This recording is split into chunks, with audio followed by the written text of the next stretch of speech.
Halo Cis, selamat datang di ruang kami. Lewat ruang kami ini, yuk kita tengok sejarah dan peristiwa yang terjadi di masa lalu. Sebelum memulai, jangan lupa untuk subscribe ya Cis. Bantu kami mengembangkan channel ini. Bersama gua Galip, selama beberapa menit ke depan, yuk kita bahas sejarah dan peristiwa geger Pacinan atau juga yang disebut sebagai tragedi Angke.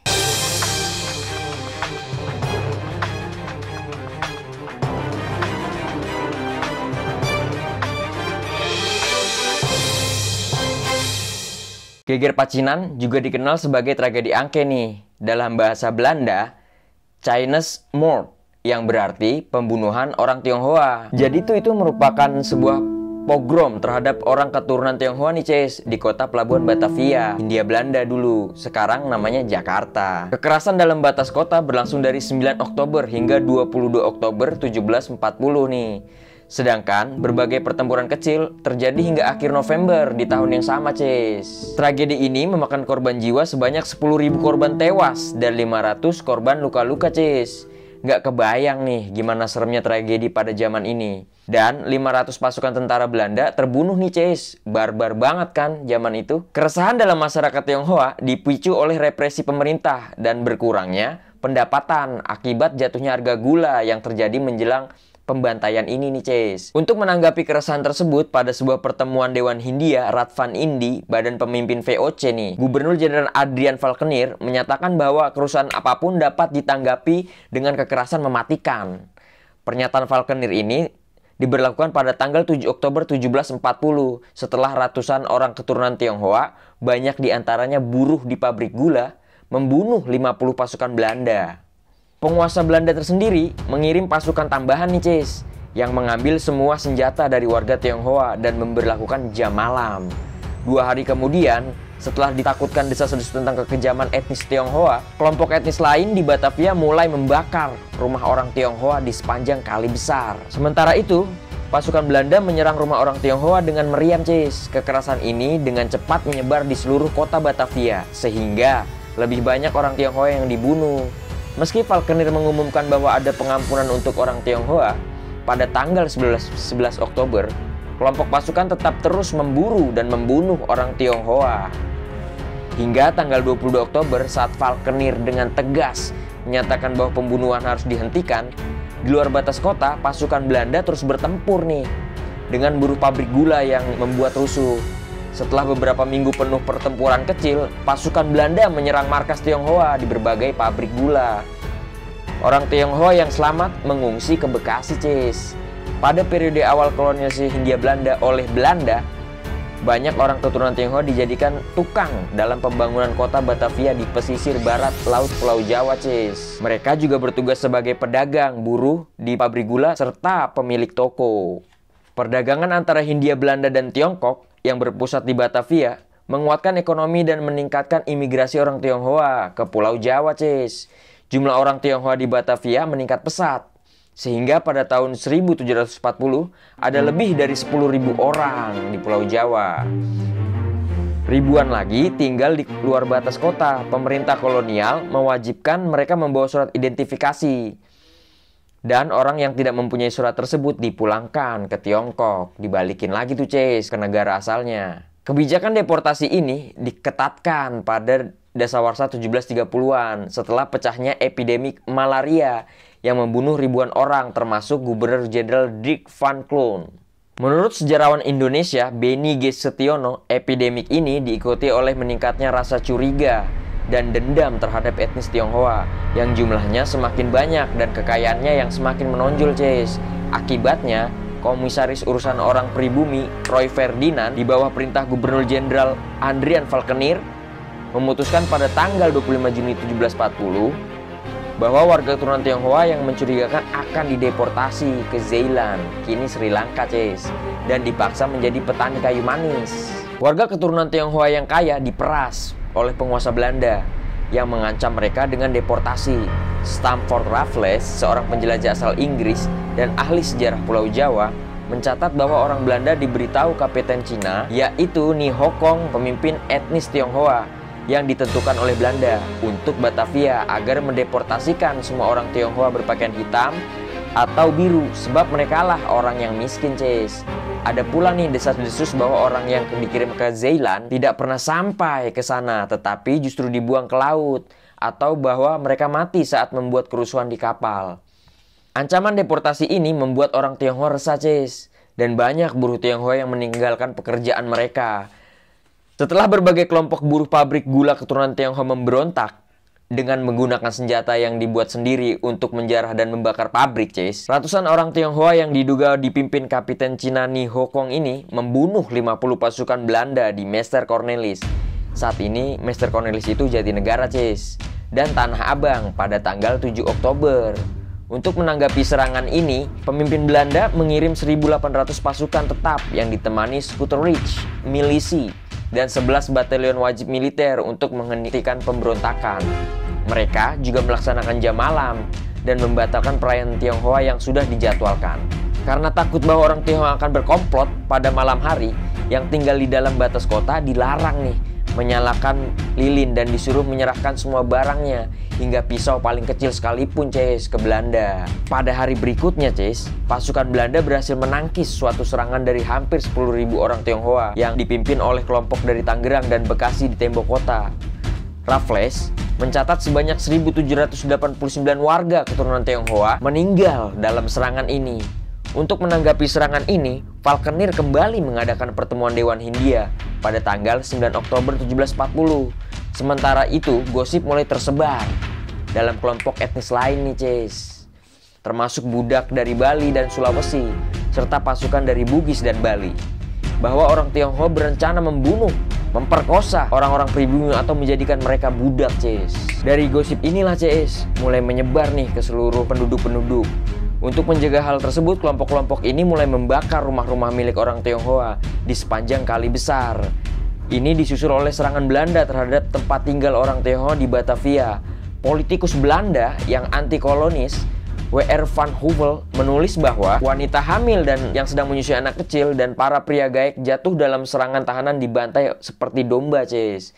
Betapa kejamnya saat itu kan, Cis. Pasukan di bawah pimpinan Letnan Hermanus van Schuttelen dan Kapten Jan van Oosten, seorang serdadu Belanda yang selamat dari serangan di Tanah Abang, mengambil posisi nih di daerah pecinan. Schuttelen dan pasukannya menempatkan diri di Pasar Burung. Sementara itu, pasukan Van Oosten mendapatkan pos dekat kanal, Cis. Sekitar pukul 5 sore, serdadu Belanda mulai menembakkan meriam ke arah rumah orang-orang Tionghoa, sehingga rumah-rumah tersebut terbakar, Cis. Beberapa orang Tionghoa tewas di rumah mereka, sementara yang lainnya ditembak saat keluar dari rumah. Sementara itu, pasukan Belanda mondar-mandir nih di antara rumah-rumah yang sedang terbakar, mencari dan membunuh orang Tionghoa yang masih hidup. Tindakan ini kemudian tersebar di seluruh kota Batavia, Cis. Menurut Vermeulen, sebagian besar pelaku merupakan pelaut dan unsur masyarakat lain. Pada tanggal 11 Oktober, Falkenir menyuruh para ofisir Belanda nih untuk menghentikan penjarahan, tetapi nggak berhasil, Cis. 2 hari kemudian, Dewan Hindia menentukan bahwa setiap orang yang membawa kepala orang Tionghoa akan dihargai dengan 2 dukat. Hal ini digunakan untuk memancing suku lain agar mereka ikut membantai orang Tionghoa. Kerasa banget kan, Cis, politik adu dombanya. Akibatnya nih, orang Tionghoa yang selamat dari serangan pertama mulai diburu yang menginginkan hadiah itu. Penguasa Belanda bekerja sama dengan kelompok pribumi berbagai daerah di Batavia, Grenadier Bugis, dan Bali dikirim untuk memperkuat pasukan Belanda pada tanggal 14 Oktober, Cis. Dan pada tanggal 22 Oktober, Falkenir memerintahkan agar semua pembunuhan dihentikan. Dalam sehelai surat yang panjang berisi bahwa kesalahan sepenuhnya berada di tangan orang Tionghoa saat kerusuhan di Batavia, Cis. Falkenir mengajak orang Tionghoa untuk berdamai, kecuali pemimpin pemberontakan. Dia mengajukan penghargaan sebanyak 500 riksdaler untuk setiap pimpinan yang dibunuh. Di luar batas kota, terus terjadi pertempuran antara pemberontakan Tionghoa dan pasukan Belanda. Pada tanggal 25 Oktober, setelah hampir 2 minggu, pertempuran kecil 500 orang Tionghoa bersenjata berangkat menuju Kadowang, kini Angke. Tetapi dihalau oleh kavaleri di bawah pimpinan Rittmeister Christopher Moll serta Kornet Daniel Chitz dan Peter Donker. Pada hari berikutnya, Chase, kavaleri itu yang terdiri dari 1.594 pasukan, itu terdiri dari pasukan Belanda dan pribumi, Chase, mendekati markas orang Tionghoa di pabrik gula Salapajang. Di sana mereka berkumpul di hutan, lalu membakar pabrik yang masih penuh dengan pemberontak Tionghoa. Satu pabrik lain di Bojong Renje dimusnahkan oleh pasukan Belanda lain, Chase. Karena takut pada pasukan Belanda, orang-orang Tionghoa mengungsi ke pabrik gula lainnya di Kampung Melayu yang berjarak 4 jam dari Salapajang. Markas ini dimusnahkan oleh pasukan di bawah pimpinan Kapten Jan George Krummel. Setelah mengalahkan orang Tionghoa, pasukan Belanda kembali ke Batavia. Sementara itu, orang Tionghoa yang mulai dikurung, 3.000 prajurit dari Kesultanan Banten melarikan diri nih ke arah timur mengikuti pesisir utara Pulau Jawa, Cis. Dan pada tanggal 30 Oktober dilaporkan bahwa orang Tionghoa tersebut sudah melewati Tangerang. Perintah untuk gencatan senjata diterima Krummel pada tanggal 2 November. Dia dan pasukannya kembali ke Batavia setelah menempatkan 50 penjaga di Kadoang. Ketika Krummel tiba di Batavia, sudah tidak ada lagi nih, Cis, pemberontak Tionghoa di luar tembok kota. Penjarahan berlangsung sampai tanggal 28 November 1740, Cis. Dan pasukan pribumi terakhir dibebas tugaskan pada akhir bulan itu. Sebagian besar sejarawan mencatat sebanyak 10.000 orang Tionghoa yang berada di dalam kota Batavia dibunuh dan 500 lagi mengalami luka berat, Cis. Antara 600 dan 700 rumah milik orang Tionghoa dijarah dan dibakar, Cis. Vermeulen mencatat 600 orang Tionghoa yang selamat. Sementara itu sejarawan Indonesia ART Kemasang mencatat 3.000 orang yang selamat. Sejarawan Tionghoa Indonesia Benigo Sutiono mencatat bahwa sebanyak 500 tahanan dan pasien rumah sakit dibunuh, dengan jumlah orang yang selamat sebanyak 3.431. Pembantaian ini disusul oleh periode yang rawan pembantaian terhadap warga keturunan Tionghoa nih di seluruh Pulau Jawa, termasuk satu pembantaian lagi di Semarang pada tahun 1741 dan beberapa pembantaian lain di Surabaya dan Gresik. Sebagai salah satu syarat untuk berakhirnya kekerasan ini, yakni semua penduduk Batavia keturunan Tionghoa dipindahkan nih ke suatu pecinan di luar batas kota Batavia, Cis, yang kini menjadi glodok. Ini membuat orang Belanda lebih mudah mengawasi orang Tionghoa. Untuk meninggalkan pecinan, orang Tionghoa membutuhkan tiket khusus, Cis. Namun, pada tahun 1743, sudah ada ratusan pedagang keturunan Tionghoa yang bertempat di dalam kota Batavia. Orang Tionghoa lain yang dipimpin oleh He Panjang mengungsi ke Jawa Tengah, di mana mereka menyerang berbagai pos perdagangan Belanda dan bergabung di bawah pasukan pimpinan Sultan Mataram Pakubuwono II. Meskipun perang ini sudah selesai pada tahun 1743, selama 17 tahun terdapat konflik di Jawa secara terus-menerus, Cis.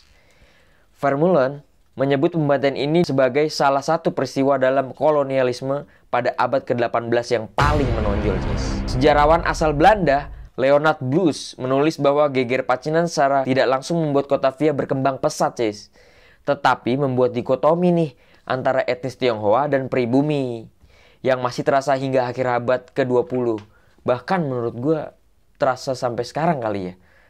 Oke lah, pada abad yang sama, pembunuhan massal ini dicatat juga dalam bahasa Banjar oleh Abdul Rahman di syairnya, Syair Hemok.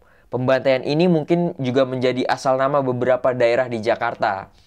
Salah satu etimologi untuk nama Tanah Abang yang berarti Tanah Merah ialah bahwa daerah itu dinamakan untuk darah orang Tionghoa yang dibunuh di sana, Cis.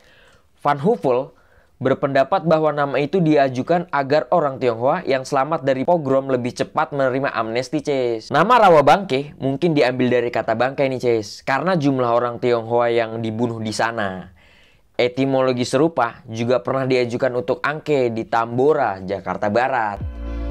Oke, Cis, sekian ruang kami kali ini. Bila kalian merasa bertambah informasi mengenai sejarah dan peristiwa yang terjadi di masa lalu, bantu kami ya, Cis, dengan terus like, share, subscribe channel ini. Dan bila kalian punya saran-saran tempat ataupun peristiwa bersejarah yang ingin kita bahas di ruang kami ini, tolong tulis di kolom komentar ya, Cis. Terima kasih dan sampai jumpa di ruang kami selanjutnya.